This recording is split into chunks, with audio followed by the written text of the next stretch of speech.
부살렐이 조각목으로 궤를 만들었으니 길이가 2규빗 반, 너비가 1규빗 반, 높이가 1규빗 반이며 순금으로 안팎을 싸고 위쪽 가장자리로 돌아가며 금태를 만들었으며 금고리 넷을 부어 만들어 네 발에 달았으니 곧 이쪽에 두 고리요 저쪽에 두 고리이며 조각목으로 채를 만들어 금을 싸고 그 채를 궤 양쪽 고리에 꿰어 궤를 매게 하였으며 순금으로 속죄서를 만들었으니 길이가 2규빗 반, 너비가 1규빗 반이며 금으로 그룹 둘을 속죄소 양쪽에 쳐서 만들었으되 한 그룹은 이쪽 끝에 한 그룹은 저쪽 끝에 곧 속죄소와 한 덩이로 그 양쪽에 만들었으니 그룹들이 그 날개를 높이 펴서 그 날개로 속죄소를 덮었으며 그 얼굴은 서로 대하여 속죄소를 향하였더라. 그가 또 조각목으로 상을 만들었으니 길이가 2규빗, 너비가 1규빗, 높이가 1규빗 반이며 순금으로 싸고 위쪽 가장자리로 돌아가며 금태를 둘렀으며 그 주위에 손바닥 넓이만한 턱을 만들고 그 턱 주위에 금으로 태를 만들었고 상을 위하여 금고리 넷을 부어 만들어 네 발 위, 네 모퉁이에 달았으니 그 고리가 턱 곁에 있어서 상을 매는 채를 꿰게 하였으며 또 조각목으로 상맬 채를 만들어 금으로 쌌으며 상 위의 기구 곧 대접과 숟가락과 잔과 따르는 병을 순금으로 만들었더라. 그가 또 순금으로 등잔대를 만들되 그것을 쳐서 만들었으니 그 밑판과 줄기와 잔과 꽃받침과 꽃이 그것과 한 덩이로 되었고 가지 6이 그 곁에서 나왔으니 곧 등잔대의 3가지는 저쪽으로 나왔고 등잔대의 3가지는 이쪽으로 나왔으며 이쪽 가지에 살구꽃 형상의 잔셋과 꽃받침과 꽃이 있고 저쪽 가지에 살구꽃 형상의 잔셋과 꽃받침과 꽃이 있어 등잔대에서 나온 가지 6이 그러하며 등잔대 줄기에는 살구꽃 형상의 잔넷과 꽃받침과 꽃이 있고 등잔대에서 나온 가지 6을 위하여는 꽃받침이 있게 하였으되 2가지 아래에 한 꽃받침이 있어 줄기와 연결하였고 또 2가지 아래에 한 꽃받침이 있어 줄기와 연결하였고 또 다시 2가지 아래에 한 꽃받침이 있어 줄기와 연결되게 하였으니 이 꽃받침과 가지들을 줄기와 연결하여 전부를 순금으로 쳐서 만들었으며 등잔 7과 그 불집게와 불똥그릇을 순금으로 만들었으니 등잔대와 그 모든 기구는 순금 1달란트로 만들었더라. 그가 또 조각목으로 분향할 제단을 만들었으니 길이는 1규빗이요 너비도 1규빗이라. 네모가 반듯하고 높이는 2규빗이며 그 뿔들이 제단과 연결되었으며 제단 상면과 전후 좌우면과 그 뿔을 순금으로 싸고 주위에 금태를 둘렀고 그 태 아래 양쪽에 금고리 둘을 만들었으되 곧 그 양쪽에 만들어 제단을 매는 채를 꿰게 하였으며 조각목으로 그 채를 만들어 금으로 쌌으며 거룩한 관유와 향품으로 정결한 향을 만들었으되 향을 만드는 법대로 하였더라. 아멘. 오늘은 이제 그 성막 안쪽에 있는 기구들을 이제 정리해서 만드는 내용을 우리에게 설명을 해줍니다. 오늘 읽은 이 내용들은 사실은 출애굽기 25장에서 우리가 같이 한번 쭉 읽었던 내용이었는데 출애굽기 25장을 이야기할 때는 성막의 기구들을 제가 언급하지 않았습니다. 그리고 구원에 대해서 함께 나누었기 때문에 오늘은 어떤 의미를 가지고 있는지, 이 기구들이 도대체 왜 이것을 우리에게 허락을 하셨는지를 우리가 한번 살펴보려고 합니다. 자, 우리 먼저 1절부터 9절까지를 다시 한번 같이 읽겠습니다. 부살렐이 조각목으로 궤를 만들었으니 길이가 2규빗 반, 너비가 1규빗 반, 높이가 1규빗 반이며 순금으로 안팎을 싸고 위쪽 가장자리로 돌아가며 금태를 만들었으며 금고리 넷을 부어 만들어 네 발에 달았으니 곧 이쪽에 2고리요 저쪽에 2고리이며 조각목으로 채를 만들어 금으로 싸고 그 채를 궤 양쪽 고리에 꿰어 궤를 매게 하였으며 순금으로 속죄서를 만들었으니 길이가 2규빗 반, 너비가 1규빗 반이며 금으로 그룹들을 속죄소 양쪽에 쳐서 만들었으되 한 그룹은 이쪽 끝에 한 그룹은 저쪽 끝에 속죄소와 한 덩이로 그 양쪽에 만들었으니 그룹들이 그 날개를 높이 펴서 그 날개로 속죄소를 덮었으며 그 얼굴은 서로 대하여 속죄소를 향하였더라. 아멘. 네, 이제 머릿속으로 좀 그림이 그려지십니까? 이 성소, 이 특별히 지성소 안에 있는 법궤와 시은좌, 이 뭐라 그러죠? 시은좌를 다른 말로? 네, 속죄소라고 그랬죠. 시은좌, 은혜가 베풀어지는 장소는 죄를 속하는 장소, 속죄소랑 같은 말이라고 그랬는데, 자, 오늘 어떻게 만듭니까? 이렇게 직사각형으로 관처럼 만들고 그 안에다가 나중에 뭐 여러 가지를 넣겠죠. 그리고 뚜껑은 그냥 똑같은 사이즈로 만들되 이 양쪽 끝에 이 그룹들이라는 얘기는 천사 날개 모양이거든요. 이 날개 모양을 양쪽에 세워가지고 이렇게 서로 마주보게 한 거예요. 이게 어떤 용도입니까? 사람들은 뭐 이렇게 얘기할 수 있지만 뚜껑이고, 아마 이 뚜껑 위에 하나님의 임재를 상징하는 이 그룹들을 이렇게 세워놔서 아마 그 하나님의 이 법궤에 하나님께서 임하십니다라는 것을 상징적으로 표현하기 위해서 그룹들을 세워놨다고 이렇게 이야기를 합니다. 그러니 여러분 한번 생각해 보세요. 성막, 우리가 알고 있는 이 성막의 가장 중심, 가장 핵심에 지금 뭐가 있는 겁니까? 법궤가 있는 거죠. 그리고 시은좌, 은혜가 베풀어지는 뚜껑이 거기 있는, 뚜껑이라고 하면 좀 그렇지만 뭐 어쨌든 뚜껑이니까, 뚜껑이 그 성막의 가장 중심 자리에 있는 겁니다. 하나님의 말씀이 담겨있는 법궤, 하나님의 기적의 산물이 담겨있는 법궤, 그것이 성막의 가장 가운데에 있었다는 얘기는 무엇을 얘기해 줍니까? 우리의 신앙생활에 있어서 어떤 것이 우리에게 가장 핵심이 되어야 되는지를 다시 한번 이야기를 해주는 거죠. 바로 그것은 하나님의 말씀이고 하나님의 임재, 이것이 우리 신앙생활의 가장 중요한 핵심이라는 것을 이야기를 해줍니다. 그럼 그렇게 얘기하죠. 이걸 모르는 사람이 어디 있습니까? 우리도 다 하나님의 말씀을 듣고 있습니다. 하나님의 말씀을 날마다 읽고 있습니다. 하나님의 말씀을 묵상하고 있습니다. 이렇게 이야기합니다. 그러나 말씀을 중심으로 사는 삶과 말씀을 지키기 위해서 사는 삶은 너무나도 큰 차이를 우리에게 가져다 준다는 거죠. 이 작은 차이가 우리의 삶을 천국으로 만들기도 하고 우리의 삶을 지옥으로 만들기도 한다는 겁니다. 이 차이가 바로 율법과 복음의 차이예요. 제가 로마서 성경 공부할 때 수없이 바울이 1장부터 5장까지 우리가 함께 읽었는데 계속해서 반복적으로 강조했던 게 뭡니까? 율법과 복음의 차이였어요. 이들은 이 똑같은 율법과 복음은요, 이게 저기 차이지 똑같이 하나님의 말씀 아닙니까? 그 말씀을 같은 말씀으로 받아들이는데 한쪽에서는 자기 자신을 올가매고 무언가 거기에 끊임없이 묶여서 내가 이것을 지켜야만 의로운 사람이고 내가 이것을 지키지 않으면 나는 율법에 어긋나는 부정한 사람이야 라고 말하는 그런 어떤 끊임없이 노예가 되어가는 그런 삶의 모습을 보여주는 반면에 신약성경 이후에 나오는 하나님의 말씀을 따르는 이 복음을 따르는 사람의 삶의 모습은 어딘가에 묶이지 않아요. 율법에 묶이지 않습니다. 할례에 묶이지 않아요. 자기가 정말 그 예수 그리스도의 십자가 안에서 온전한 자유함을 누리는 삶, 이것이 복음이 우리에게 주는 그런 혜택이라고 말씀을 드렸습니다. 그러니 이 하나님의 말씀, 법궤를 중심으로 살아가긴 하지만 하나님의 말씀을 우리가 어떤 모습으로 대하느냐에 따라서 우리의 삶은 천국이 되기도 하고 지옥이 된다는 말이 여기 있는 거죠. 어떤 기준을 정해놓고 이 말씀을 지키지 않으면 당신은 악인입니다, 당신은 사탄입니다, 이렇게 얘기해버리면 세상에 사탄 아닌 사람이 몇 명 있겠습니까? 여러분들 하나님의 말씀을 한 1.1획도 빠짐없이 다 지키고 계십니까? 그거 지키지 않으면 사탄 되는 거죠. 그러나 그게 아니고 여러분, 우리가 하나님의 자녀이기 때문에 말씀을 존중하고 그리고 그 말씀대로 살아가려고 애쓰는 이런 삶은 이 순서의 차이죠. 이런 삶은 우리에게 말씀을 지켜야 하는 당위성을 더 많이 이렇게 부여해 주는 거예요. 그러니까 내가 그분을 사랑하기 때문에 그 사랑이 먼저여서 하나님의 말씀을 중요하게 생각하고 그 말씀대로 사는 삶과 하나님을 사랑하기 이전에 그 말씀이 먼저 나에게 와서 마치 이것이 도덕 기준과 어떤 사회법처럼 여겨져서 이걸 지키지 않으면 문제가 되는 삶은 우리에게 이렇게 큰 차이를 가져다 온다는 거죠.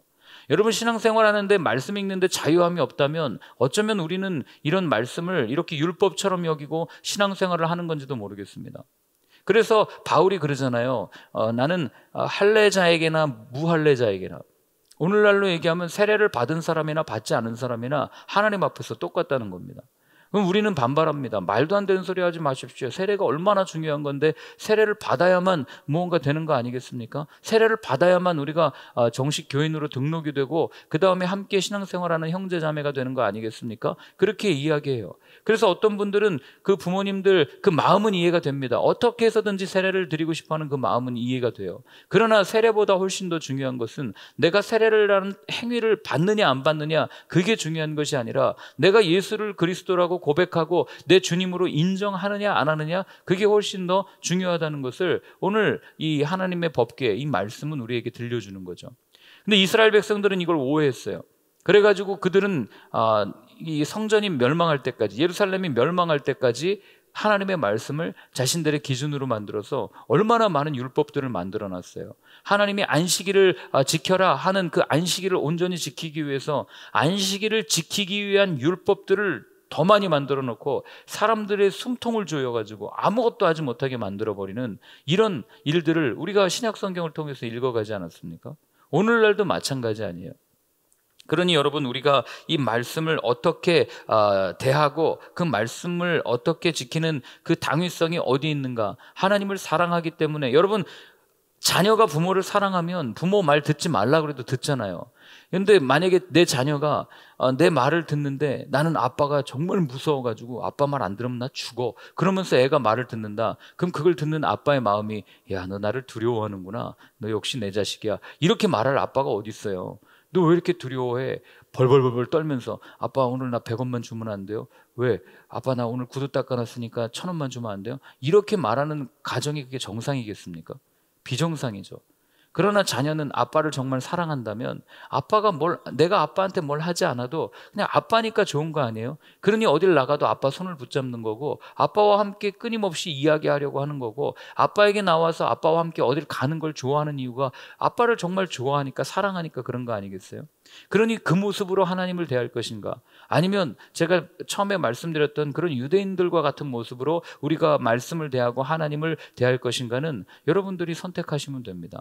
순서가 이 아주 작은 순서의 차이지만 우리 신앙생활에는 굉장히 큰 차이를 가져다 온다는 것을 꼭 기억하셨으면 좋겠습니다. 자, 두 번째로 우리 10절부터 16절까지를 같이 한번 읽겠습니다. 10절부터 16절입니다.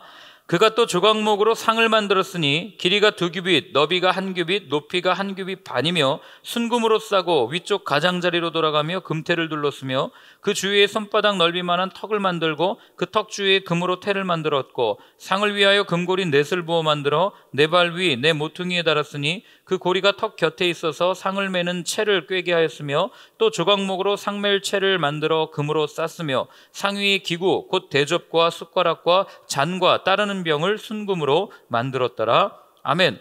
자, 떡상이 뭘 하는 게 떡상입니까?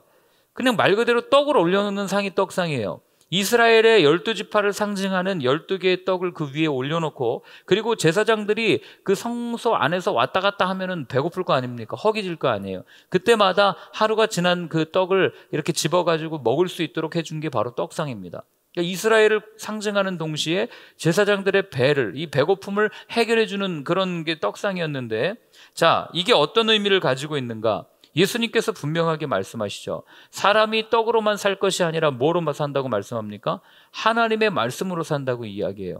떡과 하나님의 말씀이 이렇게 비교돼서 예수님이 하신 말씀인데, 그래서 이 성서신학자들은 뭐라고 얘기하냐면 이 떡은 하나님의 말씀을 상징합니다, 그렇게 얘기합니다. 하나님의 말씀을 상징해요. 그런데 여러분 한번 보세요. 사람이 하나님의 말씀으로만 살 수 있습니까? 어떻게 생각하십니까? 여러분, 오늘부터 아무것도 안 먹고 하나님의 말씀만 읽으면 여러분 천국 갈 때까지 사시겠습니까?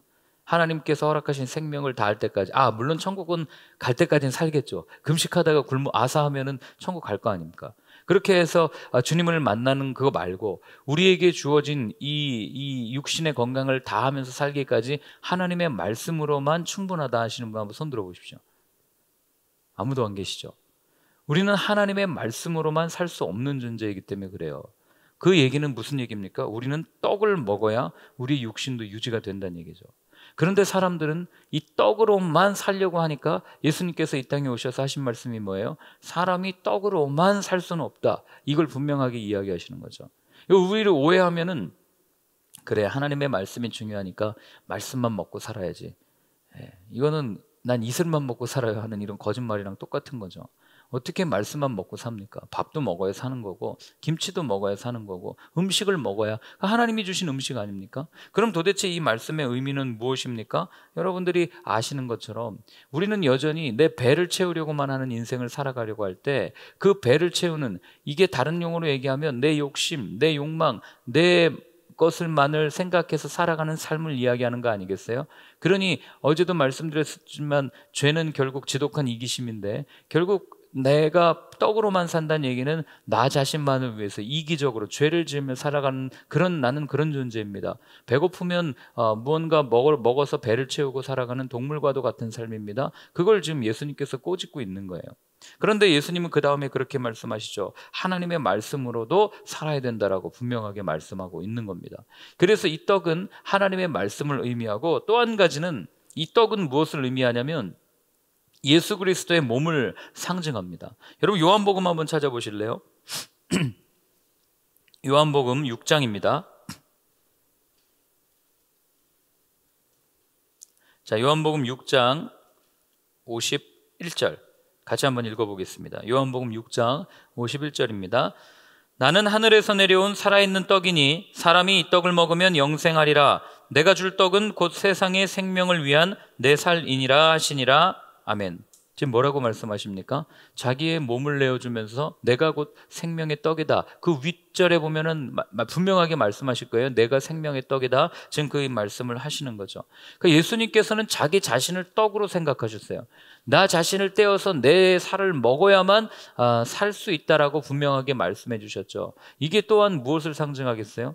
예수 그리스도 안에서 예수님께서 자기 자신의 몸을 떼어준다는 얘기는 희생한다는 얘기 아닙니까? 그러니 십자가를 상징하는 거예요. 십자가를 의미하는 겁니다. 예수 그리스도의 그 은혜 안에 누리지 못하면 우리는 누구도 살 수 없는 존재라는 것을 예수님께서는 말씀하시는 거죠. 그러니 떡을 묵상하면 묵상할수록 여러분, 세상에 어느 신이 자기 자신의 몸을 깎아가면서 사람을 살립니까? 어느 신이 내가 죽을 테니까 네가 살아라라고 얘기하고 사람을 살려요? 세상에 있는 많은 신들은 사람에게 내가 죽어라, 네가 희생하고 나를 위해서 제물을 바쳐라라고 이야기하지, 내가 대신 죽어줄 테니까. 저 무당 중에도 그런 무당 한 번도 못 봤어요. 야, 내가 대신 죽어줄 테니까 너는 행복하게 살아라. 그렇게 말하는 귀신이 어디 있어요? 그렇게 말하는 신이 어디 있습니까? 서양의 어느 신화를 봐도 신은 다 자기를 위해서 갖다 바치기를 원하지, 이 사람을 위해서 목숨을 내놓는 신은 없단 말이죠. 그러니 오늘 이 떡을 통해서 다시 한번 나타나는 건 뭡니까? 예수님이 우리를 얼마나 사랑하셨으면 자기 자신의 모든 것을 내어가면서까지 이렇게까지 우리에게 생명을 주셨냔 말이에요. 그러니 여러분, 세상에 어느 신이 진짜 신이겠어요? 이게 또한 떡상을 통해서 드러나는 겁니다. 그래서 우리가 이 떡을 먹지 않고는, 이 예수 그리스도의 몸을 먹지 않고는 우리는 하나님과 제대로 된 관계를 맺어갈 수 없는 게 성막에 또한 드러나는 겁니다. 그런데 내가 떡을 먹고 싶어요. 아무리 예수님 안에 거하고 싶어요. 그래도 꼭 필요한 게 한 가지가 있습니다. 예수님의 몸을 제대로 이해하고 예수님의 몸을 마치 맛있게 먹기 위해서는, 이거 아침부터 몸을 맛있게 먹는다니까 좀 이상하긴 하지만, 그래서 그렇게 하기 위해서는 분명히 한 가지가 더 필요해요. 그게 그 다음에 나오는 이 등잔대 이야기입니다. 자, 17절부터 24절까지요. 같이 한번 읽어보겠습니다.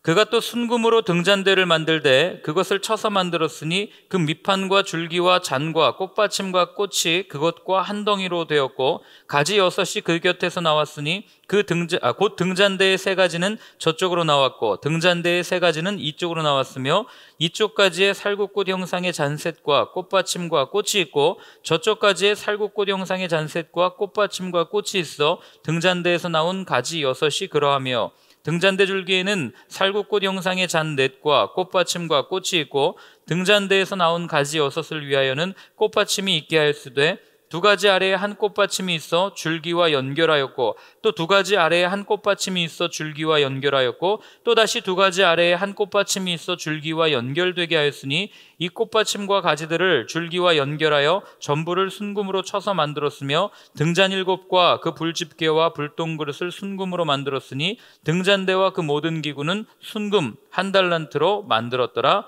아멘. 자, 등잔대를 순금 한 달란트라고 하는 얘기는 한 약 100에서 120kg 정도 되는 금이에요. 적지 않은 금이죠. 그 금을 쳐서 이제 만들려고 하나님께서 말씀해서 만들고 있는데, 여러분, 등잔대의 역할이 뭐였을 것 같아요? 이 등잔대를 이해하려면 우리가 일단 성막의 구조와 등잔대가 어떤 역할을 했는지를 생각하셔야 되는데, 성막을 어제 살펴봤지만 몇 겹으로 쌓여 있다고 그랬습니까? 4겹이죠. 첫 번째는 뭐예요? 여러 가지 색깔의 천으로 만든 그 천으로 한번 덮고, 그 위는요 염스털 가죽으로 덮고, 그 위는요 수량의 가죽으로 덮고, 그 위는 마지막 해달의 가죽으로 이렇게 딱 덮지 않았습니까? 그러니까 이 성막 안은 우리가 생각할 때 어떻게 생각하시면 되냐면, 그냥 지금 암실이라고 생각하시면 돼요. 여기도 불 끄면 엄청 어둡겠죠. 물론 저 비상등이 켜져 있어서 보이긴 하겠지만, 그런 아주 깜깜한 암실에 어떤 불도 있지 않으면 이 안에서 제사장들이 어떤 것도 할 수 없는 겁니다. 그래도 구조를 아니까 익숙하게 그냥 들어가서, 사람의 눈은 어두운데 적응한다면서요. 보이지 않겠습니까? 여러분, 그것도 어느 정도 얘기지, 완전히 깜깜할 때는 얼마나 불편하고 잘 보이지 않는다는 것을 우리가 경험해서 알지 않습니까? 그러니 하나님께서는 뭐 하는 거예요? 이 등잔대를 통해서 이 성막 안이 항상 비춰질 수 있도록 하나님께서는 말씀하신 거죠. 그래서 나중에 뭐라고 말씀하시냐면, 이 등잔대 안에 기름이 떨어지지 않도록 해라라고 분명하게 말씀하시는 겁니다. 오늘날로 얘기하면 발전기 세워가지고 이 전기가 항상 끊어지지 않게 만들어라라고 말씀하신 것과 똑같은 거예요. 자, 그런데 이 촛대가 어디에 위치하냐면, 딱 성소 안에 들어가면 이 촛대를 등 뒤로 하고 앞을 딱 보면 그 바로 앞에 무엇이 있냐면 떡상이 있어요. 떡상이 있고, 이 오른쪽 편으로는 분향단이 있습니다. 떡상은 아까 하나님의 말씀을 상징한다고 그랬어요. 분향단은 전에 제가 설명드렸는데, 계시록에 있는데 무엇을 상징한다고 말씀드렸습니까? 분향단이 성도들의 기도를 상징한다고 말씀드렸어요. 그러니까 이 등 뒤에 있는 촛대를 켜지 않고는 앞에 있는 떡상에 있는 떡을 집어먹지도 못하고, 분향단에 있는 그 향을 피우는 일도 못하는 게 이 성막의 구조란 말이죠. 그러니 여러분, 한마디로 얘기하면 이 촛대에서 비춰지는 빛이 없이는 우리가 하나님의 말씀을 제대로 읽지도 듣지도 깨닫지도 못할 뿐더러 하나님께 드리는 기도 역시도 제대로 할 수 없는 것이 이 성막의 구조란 말이에요. 그러니까 촛대를 통해서만 떡상에 떡을 먹고, 촛대를 통해서만 우리가 기도를 드릴 수 있다. 이게 성막이 우리에게 알려주는 한 가지 사실입니다. 그러면 여러분, 성막은 금촛대는 무엇을 상징하겠습니까? 말씀을 깨닫지 못해요. 내 힘으로, 내 능력으로, 내 힘으로 기도하지 못합니다. 누가 도와주셔야 됩니까? 성령님께서 도와주셔야 가능한 거 아니겠어요? 그래서 이 금촛대, 이 등잔대는 하나님의 영, 성령을 상징하는 거예요. 성경에 분명히 말하고 있죠. 신학자들이 뭐라고 얘기하냐면, 성령이 우리를 깨닫게 하지 않으시고 성령이 우리에게 말씀을 비춰주지 않으시면 우리는 말씀을 제대로 이해할 수 없습니다. 그래서 그것을 뭐라고 표현하냐면 성령의 조명하심이라고 표현해요. 성령이 우리를 깨닫게 해주신다. 그리고 기도는요, 내 힘으로 기도할 수 있죠. 그 기도 못하겠습니까? 그러나 분명하게 로마서에서 말하고 있죠. 우리가 연약할 때, 또는 우리가 아직 기도하지 못할 때, 우리가 빌 바를 알지 못할 때, 성령께서 말할 수 없는 탄식으로 우리를 위하여 간구하신다라고 분명하게 표현하고 있지 않습니까? 그러니 이 성령이 우리와 함께하지 않으신다면 우리는 하나님의 말씀인 떡을 제대로 먹을 수도 없을 뿐더러, 기도는 중구난방 내가 원하는 기도를 하겠죠. 하나님께서 원하시는 기도를 드릴 수 없다는 것이 성막에 나와 있는 거예요. 여러분, 이게 사람들이 이런 성막 구조를 통해서 하나님께서 분명히 말씀해 주셨음에도 불구하고 못 깨달아요. 그래서 하나님이 분명하게 금촛대는 이런 거야 라고 설명을 해 주십니다. 그게 어디 나오는지 아십니까? 한번 찾아볼까요? 스가랴서 4장, 소선지서 중에 스가랴서고요. 스가랴서 4장 6절 말씀이에요. 그 스가랴서 4장 1절부터가 그 금촛대에 대해서 이렇게 쭉 설명해 주는 말씀이거든요. 근데 그 금촛대가 어떤 것인지를 하나님께서는 분명하게 알려주십니다. 자, 스가랴서 4장 6절 같이 읽습니다. 그가 내게 대답하여 이르되, 여호와께서 스룹바벨에게 하신 말씀이 이러하니라. 만군의 여호와께서 말씀하시되, 이는 힘으로 되지 아니하며 능으로 되지 아니하고 오직 나의 영으로 되느니라. 스룹바벨이 환상을 보면서 물어요. 도대체 이 촛대는 무엇입니까? 성막 안에 있는 이 촛대랑 똑같이 생긴 촛대인데 이것은 무엇입니까? 그랬더니 하나님께서 쭉 말씀하시면서 마지막에 말씀하시는 게, 이거는 사람의 힘으로 되는 게 아니다. 이건 영으로도 안 되고 오직 나의 영, 사람들의 능력이 아니라 내 영, 하나님의 영인 성령으로만 가능하다라는 것을 분명하게 말씀해 주시는 거죠. 그러니 여러분, 금초대는 성령을 상징하고 그 성령이 아니고는 우리가 어떠한 신앙생활에 의미가 없다라는 것이 성막을 통해서 우리에게 말씀해 주시는 겁니다. 그리고 두 번째로 이 그 등잔대, 금초대가 가지는 또 한 가지 의미가 있어요. 그 의미는 무엇이냐면 우리 계시록 한번 찾아보시겠습니까? 계시록 1장 20절입니다. 계시록 1장 20절. 예, 계시록 1장 20절 같이 한번 읽겠습니다. 내가 본 것은 내 오른손에 7별의 비밀과 또 7 금촛대라. 7별은 7 교회의 사자요 7 촛대는 7 교인이라. 아멘. 촛대가 뭐라고요? 교회라고 지금 분명하게 주님이 우리에게 알려주신 거예요. 그러니까 이 촛대, 이 등잔대는 세상을 향해 빛을 비추는 것을 상징하는 교회를 의미한다, 이렇게 우리는 이해할 수가 있는 거죠. 그래서 예수님도 우리에게 뭐라고 말씀하십니까? 너희는 세상의 소금이요 너희는 세상의 빛이라고 분명하게 말씀하시는 거예요. 등잔대가 아래에 있으면, 말 아래에 있으면 이거 어두워서 앞에 보이지 않으니까 높은 곳에 두어서 길을 비추는 삶을 살아야 된다, 예수님께서 말씀하셨죠. 그리고 나중에 바울도 에베소서에서 뭐라고 그래요? 너희는 어둠의 자녀가 아니라 빛의 자녀다, 이렇게 분명하게 표현하지 않습니까? 그러니 이 빛이라고 하는 것, 이 등잔대는 교회를 상징하는데 결국 교회된 우리들, 예수를 그리스도로 고백하는 한 사람의 성도를 상징하는 것 역시 등잔대라는 것을 꼭 기억하셔야 돼요. 그런데 이 등잔대는 어디로부터 기름을 공급받아야 됩니다. 그래야만 세상의 빛을 비출 수 있는 이것을, 이 원리를 또한 여기서 설명하고 있는 거죠. 우리 힘으로는 스스로 빛을 낼 수가 없는 존재이기 때문에 우리는 그분 안에 머물러서 그분이 부어주시는 호흡, 그분이 부어주시는 숨결, 그분이 부어주시는 하나님의 영을 통해서만 세상의 빛을 비출 수 있다, 이것을 우리가 꼭 기억하셨으면 좋겠습니다. 자, 그리고 이 금촛대는요, 사실 이 성막에 있는 물건들 중에 제일 만들기가 까다로워요. 다른 거는 그냥 조각목 깎아가지고 금으로 도금 입혀가지고 하든지 아니면 은 받침대를 만들어가지고 그 나무 밑에 이렇게 세우면 그냥 그걸로 끝났습니다. 그런데 이 금촛대는요, 숟가락도 아니에요. 숟가락은 그냥 이렇게 뭐 짧으니까 이렇게 집게랑 이런 거 만들면 되지만 이 오늘 말하는 금촛대는요, 7 파이프라인이 있는 거고 그 파이프라인마다 살구꽃 모양의 이파리와 꽃이 다 새겨져 있어요. 그걸 어떻게 만들려고 지금 얘기합니까? 1달란트 금을 녹여서 주조해가지고 어디에다가 부어서 촛대를 만들어라 라고 말씀하신 적이 없어요. 하나님 오늘 뭐라고 그러세요? 이걸 그냥 다 펴서 손으로 일일이 쳐가지고 만들라는 거예요. 그러니 여러분, 이게 얼마나 만들기 어려웠겠어요. 그 찰흙으로 꽃 모양만, 저 같은 이렇게 똥손이라고 그러는데 이런 손으로는 찰흙으로 꽃 모양을 만들어도 이렇게 어려운데 금을 1달란트를 쫙 평평하게 펴가지고 그걸 늘려가지고 거기에다가 또 살구꽃 모양을 새기고 그 다음에 이 파이프라인을 만들려고 그러니 이게 얼마나 어려웠겠냔 말이에요. 여기에 어떤 의미가 담겨 있을까요? 여기에는요, 하나님께서 딱 한 가지 마음을 담아주신 거예요. 세상에 있는 많은 세속적인 때와 어떤 세상의 가치관을 이 성막 안에 담기를 원치 않으셨던 거예요. 이게 무슨 말입니까? 자, 여러분, 이들이 금송아지를 어떻게 만들었어요? 앞에서 우리 34장에서 살펴봤죠. 금을 녹여가지고 만들었단 말이에요. 이 금을 녹여서 만드는 이런 방법들이 당시에 가나안에서 유행하던 어떤 철기라든지 뭐 이런 걸 만드는 주조 방법이었어요. 그러니까 하나님은 그렇게 만들기를 원하지 않으신 거예요. 다 쳐서 만들어라. 이게 그대로 나오는 게요, 여러분 출애굽기 21장이었나요? 20장이었나요? 기억이 안 나는데 제단을 만들 때도 기억하십니까? 하나님이 정으로 다듬은 돌로 아주 깔끔하게 예쁘게 제단을 쌓아라라고 말씀하셨습니까? 그게 아니잖아요. 다듬지 않은 돌을 가지고 제단을 쌓아라, 그래야 된다라고 분명하게 말씀하셨습니다. 왜 그런지 아세요?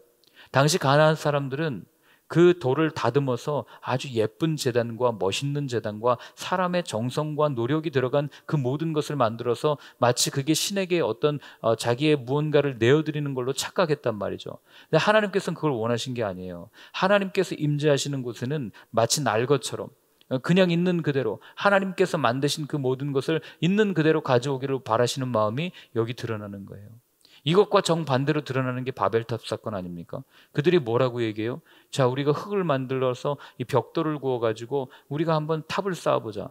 하나님께서 만드신 그 다듬지 않은 돌을 가지고 쌓는 게 아니라 우리가 무언가를 만들어서 우리가 해가지고 한번 깔끔하고 예쁘게 만들어보자 하다가 멸망한 게 바벨탑 사건 아닙니까?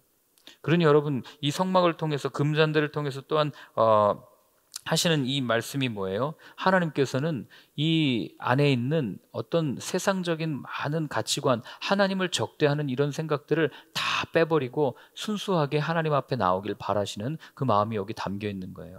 그 금초대가 우리라고 그러지 않았습니까? 그럼 저희들도 마찬가지죠. 하나님께서 왜 우리를 이 하나님 앞으로 부를 때 고통을 허락하시는지 아십니까? 우리 안에 있는 때를 빼는 과정이 고통이에요. 우리에게는.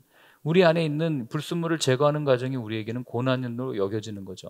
그러나 그 고난의 과정을 거친 후에 다윗이 뭐라고 그래요? 욥이 뭐라고 그럽니까? 내가 정금과 같이 나옵니다라고 고백하지 않습니까? 그 모든 고난의 과정을 우리는 고난이라고 부르지만 하나님께서는 그것을 성화라고 부르시는 거예요. 점점 불순물이 빠져서 더 거룩해져 가는구나. 내 앞에 더 정결해지는구나. 그게 관점의 차이인 거죠. 그래서 그 모든 것을 오늘 성막은 우리한테 이야기를 해주는 겁니다. 그러니 결국 성막에 있는 모든 것은 무엇을 상징하는 거예요? 교회를 상징하는 것이고 교회된 우리의 삶을 상징하는 것이 성막의 전부다라는 것을 여러분들이 꼭 기억하셨으면 좋겠습니다. 그렇기 때문에 예수님을 더 사랑하고 정말 예수님을 따르는 삶을 살고 싶으시다면 여러분 그 신약 성경만 너무 읽지 마시고 구약 성경 안에 있는 이 성막을 한번 깊이 천천히 묵상해 보십시오. 그러면 하나님께서 여러분들에게 원하시는 삶의 모습이 분명하고 선명하게 드러나게 될 줄로 저는 믿습니다.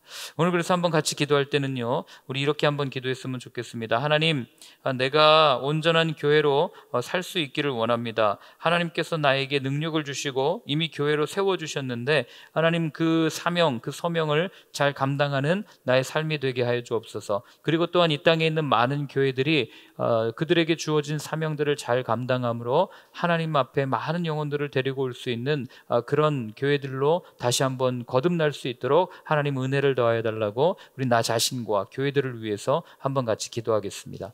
하나님 아버지, 오늘도 주님 저희들에게 말씀해 주셨습니다. 아버지 하나님, 정말 나 자신을 쳐서 주님께 복종하는 것처럼 하나님 내 자신이 그런 아픔과 어려움 가운데 있을 때에도 그 금초 때처럼 하나님 온전히 다듬어질 수 있는 삶의 시간들이 되어질 수 있도록 도와주시고, 모든 연단의 과정이 끝난 후에는 아름다운 금초 때가 우리 앞에 서 있었던 것처럼 하나님 내가 주님을 더욱 닮아가고 알아간 이후에는 아름다운 금초 때의 모습이 내 안에 새겨질 줄로 믿습니다. 하나님 그 모습을 통하여 많은 영혼들에게 빛을 비추는 삶을 살아갈 수 있도록 주님 도와주시고, 그 빛이 비춰져 많은 영혼들이 주님을 바라보고 주님 앞에 달려오는 것을 경험할 수 있는 저희 모두의 삶이 되어질 수 있도록 주님 도와주시옵소서. 한 분 한 분이 그런 삶을 살아갈 수 있도록 인도하여 주시고, 특별히 하나님 아버지 이 땅에 있는 많은 교회들이 더욱더 정결하고 거룩하게 하나님의 뜻을 온전히 드러낼 수 있는, 그래서 하나님 앞에 칭찬받고 사람들에게도 인정받을 수 있는 그런 교회가 되어줄 수 있도록 주여 인도하여 주시옵소서. 이제는 우리 주 예수 그리스도의 크신 은혜와 하나님 아버지의 사랑과 성령의 인도하심이 교회가 되어 예수를 그리스도로 고백하며 한 걸음 한 걸음 나아갈 때 나의 삶은 힘들고 어렵고 정말 고난 가운데 있는 것 같지만, 그러나 때가 되었을 때 모든 치는 과정을 끝낸 후에 하나님께서 아름다운 금초대를 허락해 주셨던 것처럼 이 모든 연단의 과정을 거치고 난 이후에는 아름다운 금초대로 세상에 빛을 비추는 하나님의 사명을 감당하게 될 것을 기대하는 모든 분들 머리 위에 이제로부터 영원까지 함께하여 주옵시기를 간절히 축원하옵나이다. 아멘.